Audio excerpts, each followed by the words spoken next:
სწორედ დღეს ერთი თვის თავზე ისევ რუსთაველის გამზირია მთავარი შეკრების ადგილი, სწორედ რუსთაველის გამზირზე, ქვეყნის მთავარ გამზირზე მოიყარა თავი დღეს ცოცხალი ჯაჭვის ყველა იმ მონაწილემ, რომელიც ქალაქის სხვადასხვა ადგილას იყო დღის განმავლობაში განლაგებული. გიყვებოდით იმის შესახებ, რომ ისინი ხიდებზე შეგროვდნენ, შემდეგ გადაიქცა უკვე ეს ტალღამსვლელობად და ყველა მოვიდა აქ რუსთაველის გამზირზე. ერთი თვეა ეს ადამიანები აქ დგანან უწყვეტად და მათი პოზიცია არის მკაფიო, რომ ისინი არ აპირებენ აქედან სადმე წავიდნენ, სანამ არ მიაღწევენ მიზანს. აქციის მონაწილეებთან გადავალ ახლა გიორგი თავართხილაძე იმყოფება ჩვენთან ერთად, რეჟისორი.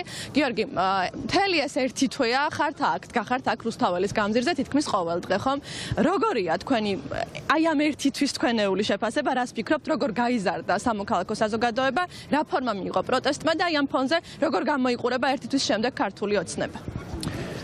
ქართული ოცნება ლუსტრირდა და ის არის რუსული ოცნება, რუსული პროექტი და ეს ლუსტრაცია გამოიწვია ჩემი აზრით უკრაინის ომმა და დააჩქარა პროცესები და ის რაც მათ უნდა განეხორციელებინათ ალბათ გრძელ ვადაში შეიძლება 8-10 წელიწადში მათ მოუწიათ რომ მიიღოთ გადაწყვეტილება რომ ეს ჩაეტიათ 1 და 2 წელიწადში, იმიტომ რომ ჩემი დაკვირვებით ეს ბოლო 2 წელია დაჩქარებული ტემპებით დაიწყეს ჩვენი რუსიფიკაცია, ჩვენი დამონება და ამ ნაწილში მე ვფიქრობ რომ ჩვენ სუდია რომ ამბობ ამას იმ კონტექსტში რომ უკრაინის ომმა გამოაშკარავეს, მაგრამ ჩვენ მაინც გაგვიმართლა რომ მათ არ მიეცათ საშუალება რომ ივანიშვილის რუსული მეთოდებით მოვეხრჩეთ ისეთი ნელი ტემპებით რომ ჩვენ ამას ვერ მივხვდარიყავით.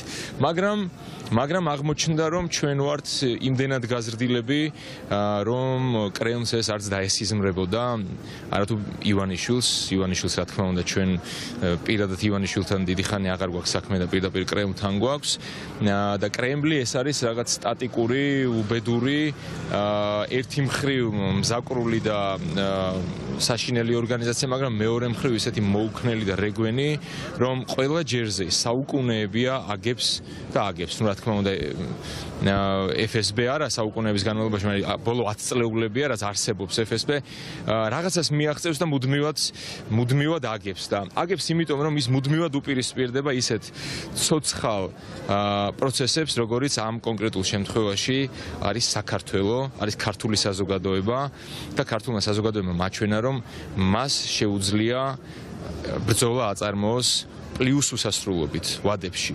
აი ეს არის ჩემთვის ეს ერთი თვის თავი. აი დღევანდელი დღე.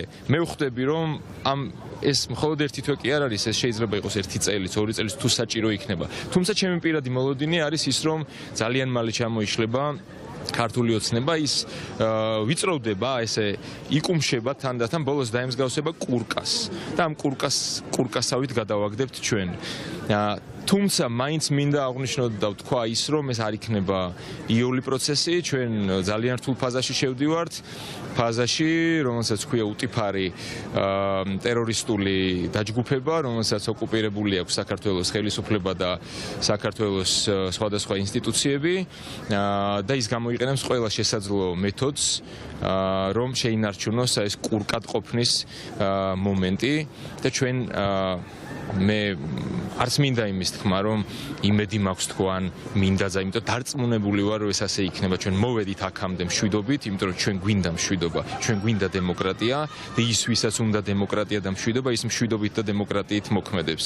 ის ვისაც თავი მოაქვს, რომ თითქოს დემოკრატია უნდა და ივანიშვილისთვის ეს სპორტის სახეობა, ეს უბრალოდ შეჯიბრია. ივანიშვილი როგორც პატარა კაცი ყველას ეჯიბრება და დემოკრატიაშიც რაღაც მომენტში შეიძლება ჩათვალო, რომ შეიძლება და შეჯიბრებოდა, მაგრამ ის ფასეულობაზე არ დგას, იმ ფასეულობაზე, რომელიც მას დაჭირდებოდა დემოკრატიული ფასეულობების და ღირებულებების გასააზრებლად, ხო? ამ ფასეულობაზე არ დგას,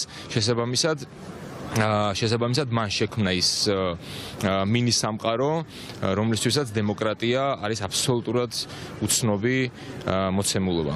აი ამაშია ჩვენი გამარჯვების ფორმულა, ჩვენ მზადყოფნაში, იმ გამოცდილებებში, რომლითაც ჩვენ მოვაღწიეთ აქამდე და ბევრჯერ ვთქვი ამ დღეების განმავლობაში და ეხლაც ვიტყვი, იმიტომ რომ მომწონს ეს და აღმაფრთოვანებს, რომ აი ეხლა იბადება ახალი ქართული საზოგადოებაზე და ამაზე დიდებული და ამაღელვებელი სხვა ვერაფერი ვერ მოხდებოდა.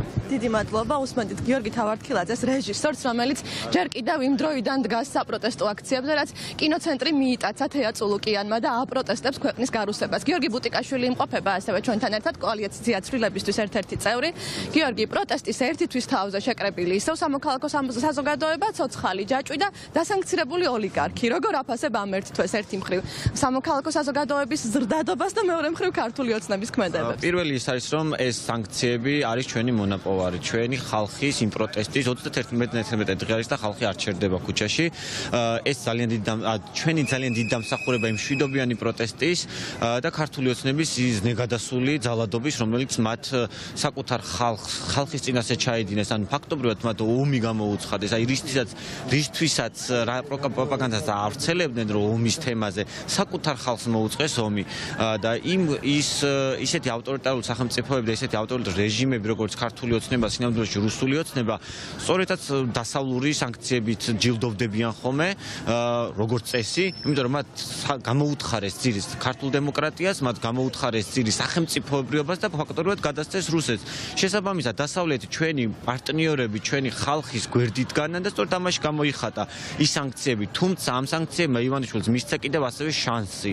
ვინაიდან სანქციების ბოლო პაკეტი არ არის, ეს სანქციები გაიზრდება და სანამ მოიცვა მთლიანად ქართული ოცნება და მთლიანად ის მოსამართლეები, ვინც ამ ძალადობას აფორმებენ და უფორმებენ ივანიშვილს, მანამდე მათ კიდევ აქვს შანსი, რომ სისტემის წინააღმდეგ წავიდნენ და სისტემა უარყონ და გადმოვიდნენ ხალხის მხარეს. ანუ ეს არის მესიჯი დასავლეთისგან, ამერიკის მესიჯი ივანიშვილს, რომ ივანიშვილს ჯერ კიდევ აქვს შანსი, სანამ სრულ კატასტროფაში აღმოჩნდა თავად, ისევე როგორც აღმოჩნდნენ რუსი ოლიგარქები რუსეთში და რუსული რეჟიმის მონაწილეები, ვინც უკრაინის წინააღმდეგ ახორციელებს მომაკვდინებელ ომს, ზუსტად იგივე ელოდება ივანიშვილსაც და ამიტომ ჯერ კიდევ აქვს მას შანსი, რომ დიალოგზე წამოვიდეს, რომელიც სალომე ზურაბიშვილმა შესთავაზა და ამისთვის ჩვენ მზად ვართ, ოპოზიცია მზად არის, ერთობლივად შედგენილია ამის გარშემო ჩვენი გეგმაც, სტრატეგიაც, როგორ უნდა ჩატარდეს ახალი არჩევნები და ივანიშვილის და მის გარემოცვას აქვს შანსი, რომ ამ დიალოგზე წამოვიდეს ჯერ კიდევ.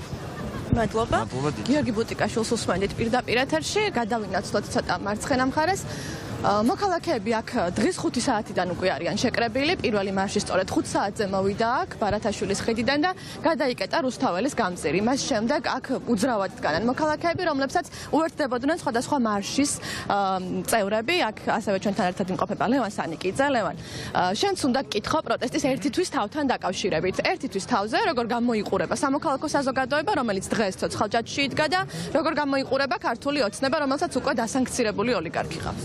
ზოგადად რუსული კანონის აქციების დროს ყველა ხვდებოდით, რომ რაღაც ახალი იბადებოდა, ახალი ქართული სახელმწიფო და ახალი ქართული სამოქალაქო სექტორი, რაც ყველაზე მეტად გვჭირდებოდა ჩვენ. ბევრი ვარაუდობდით, რომ ეს დაბადების დღე რაღაც ახალი საქართველოსი 26 ოქტომბერს უნდა ყოფილიყო, როდესაც არჩევნების გზით ახალი ხელისუფლება მოვიდა, მაგრამ ივანიშვილმა გადაწყვიტა სხვა უფრო რთული გზით ამ ქვეყნის წაყვანა, მაგრამ ქართველი ერის აი ჭეშმარიტი გამოვლინებაა, ხო? ბევრჯერ გვითხოვს, რომ ქართველი ერი იტყვის თავის სიტყვას და რაღაც აღგეგრძელოდ ისმოდა. მაგრამ აი რუსთაველის გამზირზე ჩვენ ნახეთ რა არის ქართული სახელმწიფო, რა არის ქართველი ერი. ქართული სახელმწიფო არ არის ქართული ოცნება და ბიძინა ივანიშვილი. ეს ვართ ჩვენ ვქმნით ამას. თითოეული ჩვენგან, თქვენი ოპერატორი, თქვენი ტელემაყურებლები, ყველანი ერთად. და ერთი თვის თავზე პროტესტიდან მარტივად გავზომოთ. ქართული ოცნება უფრო სუსტია თუ უფრო ძლიერი. ჩვენ მივიღეთ ის, რომ ამ ბრძოლით ქართული ოცნება არის სანქცირებული, ბიძინა ივანიშვილი პირადად, ეს არის მისი ოჯახის უდიდესი ტრაგედია, მაგრამ ეს არჩევანი გააკეთა, იმიტომ რომ ეს არის კაცი, რომელიც ახალ წელს 18-19 წლის ბიჭებს ახვედრებს ციხეში არაფრის გამო. და ამ დროს რაღაცაზე პასუხი უნდა აგო, სანამ ამ ქვეყანაში სამართალი დამყარდება. ეს ერთი. მეორე, ქართული ოცნების ხელისუფლებაში არის უმნიშვნელოვანესი ბზარები და რაც მთავარია, ქართული საზოგადოება წარს დგა მთელი მსოფლიოს მასშტაბით, როგორც ევროპისთვის, დამოუკიდებლობისთვის და თავისუფლებისთვის მებრძოლი რაღაცა წარმოუდგენელი ერი, რომელიც არ აპირებს შეჩერებას. დღევანდელი ცოცხალი ჯაჭვიც, ხო? ბოლოს მე ცოცხალ ჯაჭვში ვიდექი 2008 წელს 8 წლის ვიყავი. და დღესაც რაღაც განცდა მქონდა, რაღაც განცდა მქონდა, რომ ამ ჯაჭვში ვიდექი გიორგი ანწუხელიძესთან ერთად. იმ საქმისთვის ვიდექი, რისთვისაც 8 აგვისტოს, 9 აგვისტოს, 7 აგვისტოს იბრძოდა ქართული სახელმწიფო. ზუსტად იმ საქმისთვის და იმ გამარჯვებისთვის. და ეჭვი არ მეპარება, რომ დგება საუკეთესო ახალი წელი 31 დეკემბერი პერსპექტივით სავსე. იმიტომ რომ ამ ქვეყნის ბედი მხოლოდ და მხოლოდ, აი 26 ოქტომბერთან რა სხვაობაა, იცი, რომ ამ ქვეყნის ბედი იყო ბიძინას და ოპოზიციის გადასაწყვეტი მაინც. ამ ქვეყნის ბედი ეკუთვნის თითოეულ ჩვენგანს. კონსტიტუციაში რაც წერია, ხელისუფლების წყაროა ქართველი ხალხი. ეს ჩანაწერი გაცოცხლდა. და ამას ვერ გადაყლაპავს ბიძინა ივანიშვილი ვერასდრო, სანამ ცოცხალია. და ეს არის ის თავისუფლების განცდა, რაც მე მაქვს. ის სიამაყე, რაც მე მეუფლება რუსთაველის გამზირზე, სადაც ჯერ ხო წარმოუდგენელი მასშტაბის თვითორგანიზებაა. მე უბრალოდ ბევრს არ გვეგონა აი ამ დონის კრეატივის სხვადასხვა სახის პროტესტის შემოთავაზებაში. ულევი ენერგია რუსებსაც სისხლს უშრობთ, ივანიშვილსაც და ჯერ სად არიან. ხვალ ის ინაუგურაციას რო ატარებენ იმ სამარცხვინო ცირკს, სადაც არც ელჩი ესწრება სხვა ქვეყნის, არც სხვა პარტიის წარმომადგენელი არ ესწრება და რაც თავარია, ჯარიც არ ესწრება. ვერ დაიფიცა ჯარის წინაშე, იმიტომ რომ ერთი ოფიცერი რო გამოსულიყო და ეყვირა მისთვის რომ არალეგიტიმურია, დამთავრებული იყო მათი საქმე. ვერ გარისკავენ და ჩვენ ხალხს მინდა მიულოცო წინასწარ დიდი დამდეგი ახალი წელი და იცოდნენ რომ 2025 წელი იქნება ახალი საქართველოს მესამე რესპუბლიკის დაბადების წელი. დიდი დიდი მადლობა თქვენ. ლევან სანიკიძეს უსმენდით. ასეთია ვითარება დღეს პროტესტის 31 დღეს რუსთაველის გამზირზე, აქ ცოცხალი ჯაჭვიდან სწორედ აქ მოვიდნენ მოქალაქეები და 31 დღეა ეს გამზირი არის გადაკეტილი, ყოველ საღამოს აქ მოდიან საქართველოს მოქალაქეები უწყვეტად არც ერთი დღე არ ყოფილა ჩავარდნა და ისინი აპირებენ რომ ასე იდგნენ იქამდე სანამ მათი ორი უმთავრესი მოთხოვნა არ იქნება შესრულებული, არ დაინიშნება ვადამდელი არჩევნები და არ გაათავისუფლებენ პატიმრებს, რომლებიც უკანონო დაიყვანეს მხოლოდ და მხოლოდ იმის გამო, რომ ისინი არალეგიტიმურ ხელისუფლებას დაუპირისპირდნენ.